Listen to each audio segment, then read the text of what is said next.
Time for another board game review, and this time we have the game Clank, a deck-building adventure. This was sent to me by Renegade Game Studios, and is designed by... Who are you designed by? Paul Denon.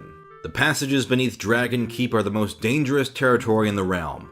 Only the greatest burglars can sneak in, steal from the dragon, and escape to tell the tale. So naturally, you and your fellow thieves have challenged each other to do just that. Along the way, you'll recruit allies and snatch up extra loot.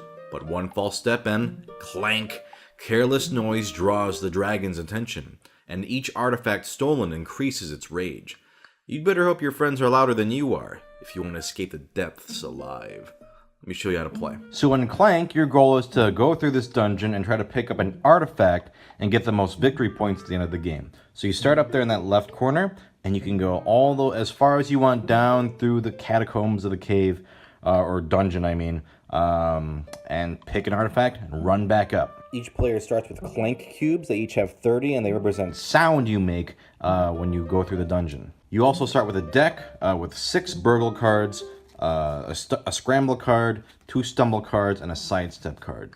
And I'll explain the iconography in a second, but everyone starts out with an initial deck of 10 cards, all the same. All over the board, there are artifacts. Here's a 21, here's a 25 one, here's a 10 one. These are all worth different points, and your goal is to pick one up and get out of the dungeon with it. With less players, you will remove some artifacts. With 3 players, we'll remove one randomly. Let's say the 10, that one's out. These big question marks are called major secrets. They all have rewards on the back of them, and they are scattered all around the board. And these little question marks are minor secrets. They also contain rewards, and they are scattered in pairs also all around the board. These spaces are market spaces. If you go on a market space, you can pay 7 coins to buy an item. Items include the satchel. The satchel lets you pick up another artifact. Usually you can only carry 1 artifact, but if you have a satchel, you can carry an extra artifact. Crowns are worth points. This one's worth 10, the second one is worth 9, and the third one is worth 8. So the quicker you can get a crown, the more points you'll get. Anytime you see a green circle, that means victory points. And here's the master key. This is worth 5 victory points at the end, and this lets you go through any passages with a lock symbol on them. You can go through that if you have the master key. Now let me explain some of the symbols. Besides the lock symbol, we have a footstep symbol. That means you need to use 2 movement to go through that passageway. If there are monster symbols like these, you need to use 1 sword for each symbol to get through it unscathed. Otherwise, you'll take 1 damage for each monster symbol. This symbol means that you can go across to the other side. Now each player shuffles their decks and they draw 5 cards each. You will always draw 5 cards on your turn. Decide who goes first. Whoever goes first puts 3 Clank cubes over there. The second player puts 2, the third player puts 1, and so on. Clank cubes are bad. You don't want those out. Now if we look over here, these are cards that you can buy in the game. These cards you can always buy at any time. The mercenary, this blue symbol means skill. It's currency that you use to buy other cards. And the swords are attack value. This is an explorer card. It has 2 skill and 1 movement boot, which lets you move around the board. This is a secret tome. It doesn't do anything, so it clogs up your deck, but it is worth 7 victory points at the end of the game. The values on the bottom right of the cards are how much they cost, so you use the diamond skill values to purchase new cards. And there's always 6 cards in play in the marketplace, and these are what you can choose to either attack, like monsters, or purchase, like regular cards. So let's say I drew these 5 cards as my first card. First, I have a stumble card. These cards suck. They give you +1 Clank. Whenever it says a +1 Clank, you take a cube of yours and you put it in the Clank area, and these suck. But I have other icons. I have 3 skill and 2 boots. So I can move my character up to 2 spaces. So I could go 1, 2. And then looking at my skill, since I have 3 skill, I can go over to the market and I have a couple options. I could buy Sleight of Hand for 2 skill. This lets you discard a card in your hand to draw 2 cards. I could buy the Treasure Hunter. It's 2 skill and 2 attack, and I can use it to replace a card in the dungeon row if I don't like what's in the marketplace. I can buy the Scepter of the Ape Lord, which is 3 skill, but it's 3 Clank, and that's not good. These kinds of cards are called devices. Purple cards are devices, and if you buy this card, it doesn't get added to your deck. It's just a one-time use. This one will let you get either 1 coin or 1 healing heart. If I didn't like any of those, I could always get the mercenary or explore. So let's say I'm a risky boy and I'm going to get the Scepter of the Ape Lord. I would take it and put it in my discard pile. and now it's part of my deck. You always have to play every card in your hand, even cards that suck like Stumble. But you can choose what order you play them in, because sometimes you can do combos, like if I played this first, and then I had a card that let me remove Clank, I could take the cubes off after playing this. After you play all your cards, you put them in your discard pile, and draw 5 more cards from your deck, and if your deck ever runs out, you shuffle your discard pile and draw 5. Now, like I said before, you're trying to make your way down all the way to one of these artifacts to pick it up and get out of there. And I already explained the boots and the monsters, but let me explain some of the rooms. If I ever go into one of these rooms, they're crystal caves. Crystal caves prevent you from using boots for the rest of the turn. So even if I have more, let's say 2 boots, if I move down here, I'm stuck there.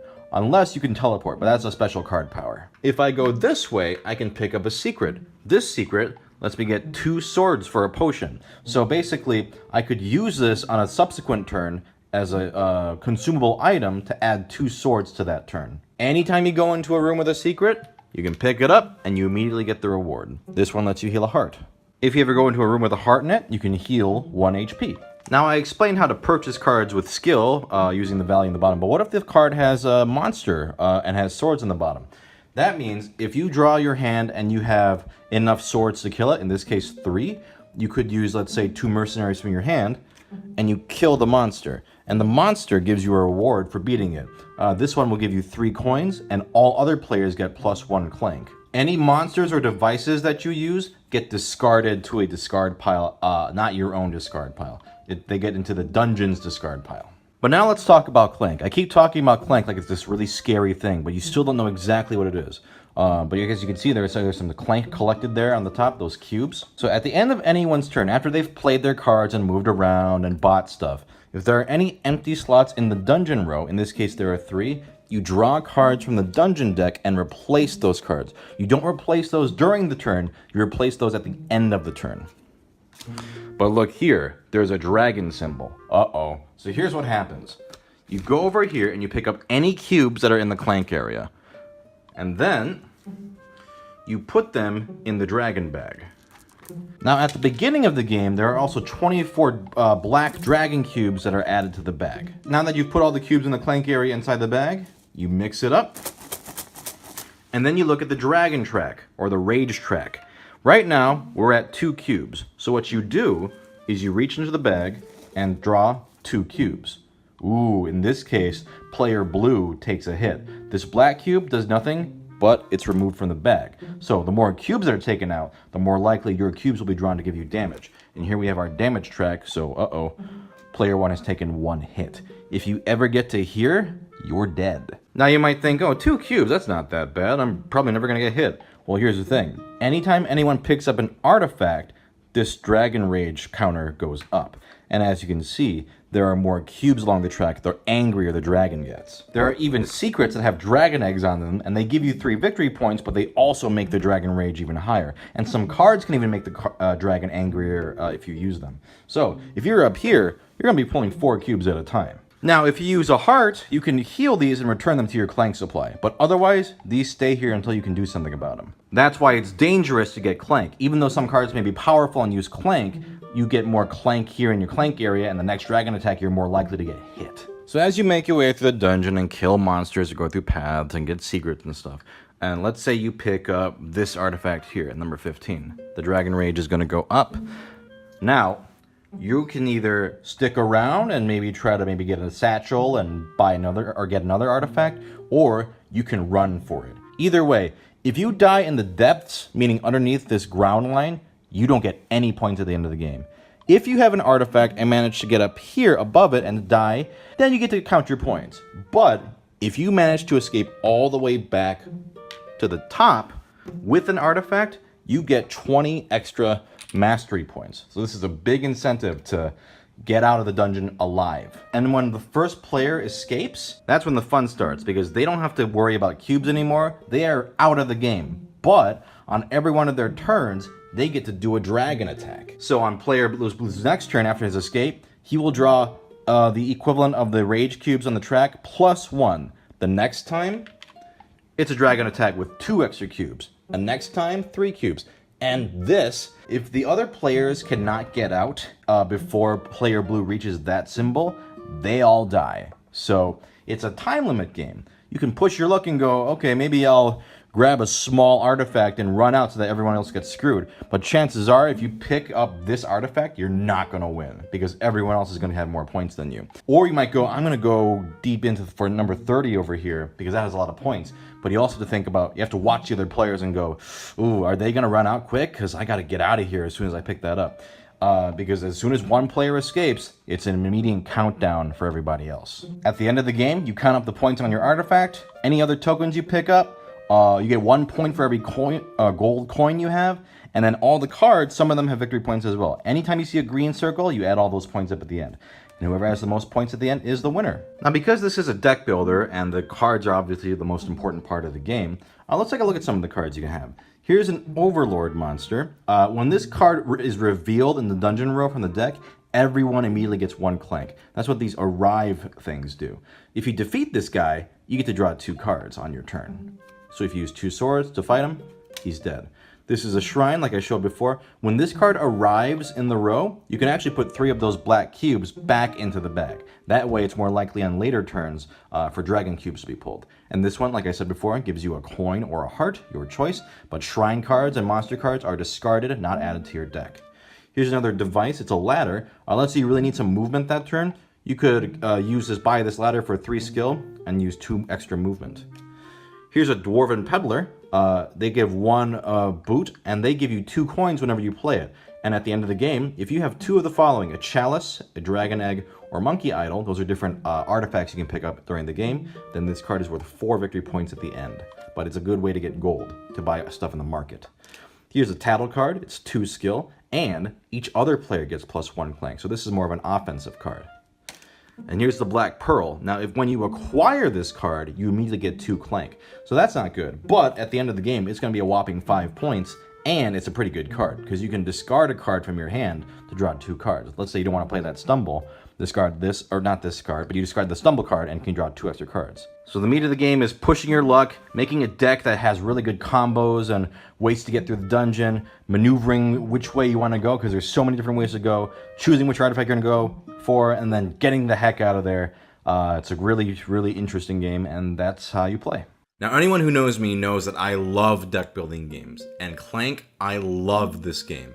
I love this game so much, I have every expansion for it, and I just ordered Clank in Space, which I've also played and is also very good. Basically, I love this game. I love how it takes a deck building, like the idea of adding cards to your deck and making a better deck, but incorporates it very skillfully with a board. It's such a cool idea being able to progress using very simple mechanics, but just move through rooms, attack stuff to get bonuses, or go through tunnels and just get further and further in the dungeon, but all you're using is a deck of cards. The whole idea of risk management is really, really fun. Like, if you generate noise with powerful Clank cards, yeah, you get the power of the card, and that might be great, but there's all that Clank is starting to pile up. And the next time the dragon attacks, you might be screwed. It's really tense, like when that dragon attack happens and you're close to death, and you just pull those cubes out one by one. Oh man, it's great. I love that mechanic of, hey, grab the cubes, put them in, let's see what happens. I also think it's really interesting that technically anyone can start the countdown for the game's end just by grabbing an artifact, because as soon as someone grabs it, everyone's like, you gonna start going for the exit? Because if they start going for the exit, you gotta hurry and grab something and go. It's interesting, the longer you linger, the more likely you'll get more points, but the more likely you're gonna get burned by that dragon. But if you manage to get out of there at the last second, you can get so many points at the end. Really, really interesting. And I like that the game, because there is a risk of like, oh, someone goes and grabs the 5 artifact and just runs out immediately. But that just sucks, because that person is definitely not going to win. They clearly will not have enough points to win. Basically, if you play with someone like that, don't play with them ever again, because that's just not a good way to win the game. You definitely need to spend a good amount of time in the dungeon getting points in order to even be close to winning. So it takes that already super fun mechanic of deck building and making your deck better, and it gives it that wonder of discovering the secrets and getting goodies and treasures and upgrades in a dungeon and getting deeper and deeper. You really feel like you're voyaging down into the depths of this dungeon. It's a really irresistible combo of just good, fun, satisfying gameplay, and I highly recommend it. Again, I bought all the expansions, so it's good stuff.